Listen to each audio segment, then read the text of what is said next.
For years, I have been traveling to so many schools throughout New Jersey. I've been traveling throughout the country, appearing on TV, just talking about one particular case that I handled. This one case, which is so appropriately called the most significant case of my entire career. My name is Stephen Benvenisti.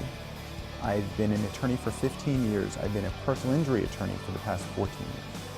My name is Bob Nolan, and my son Dan was killed by a drunk driver when he was 22 years old. It was in 1987.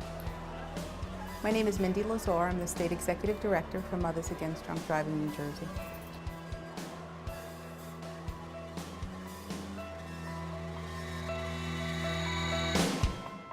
One of the leading causes of death for teens are automobile related. 31% of them are due to drunk driving.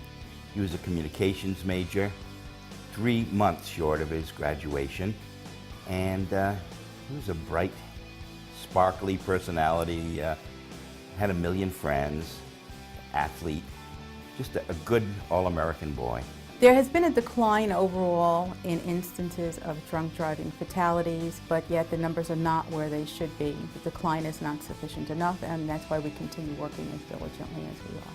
Every single accident is so expensive, emotionally, physically, to society, and also to the individual and to their family.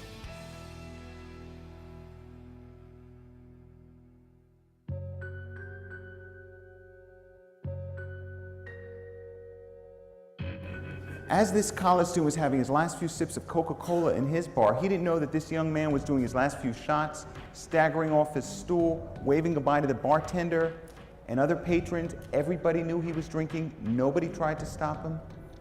They were on I-95 going northbound. The mission of Mothers Against Drunk Driving is to stop drunk driving.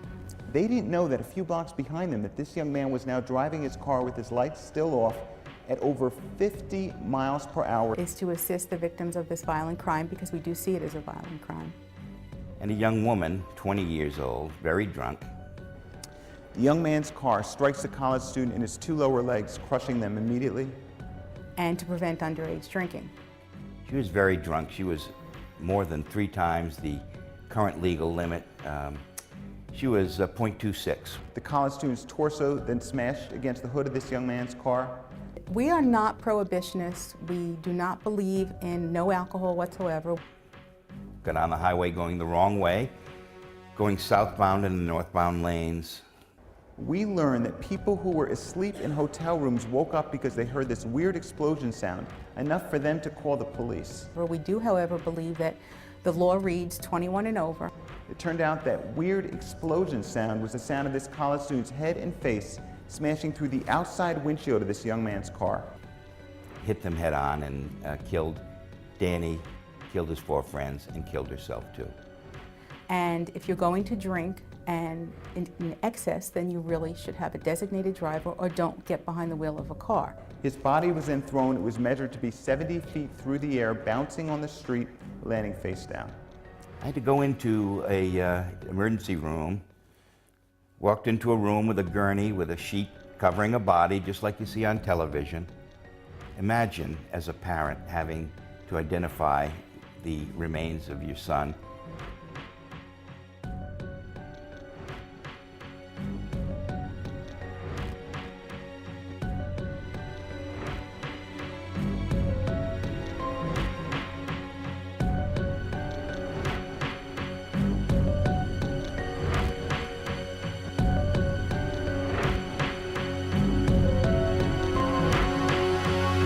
As this college student is rushed to the nearest hospital, in this house in Montvale, the phone starts to ring.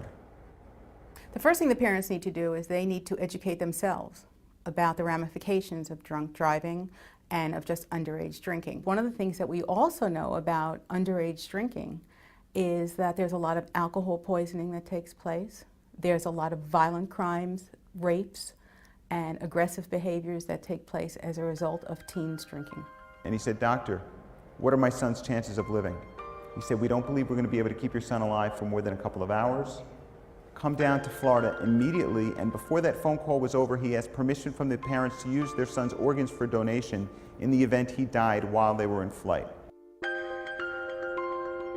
What a preventable tragedy. And that's what I tell people.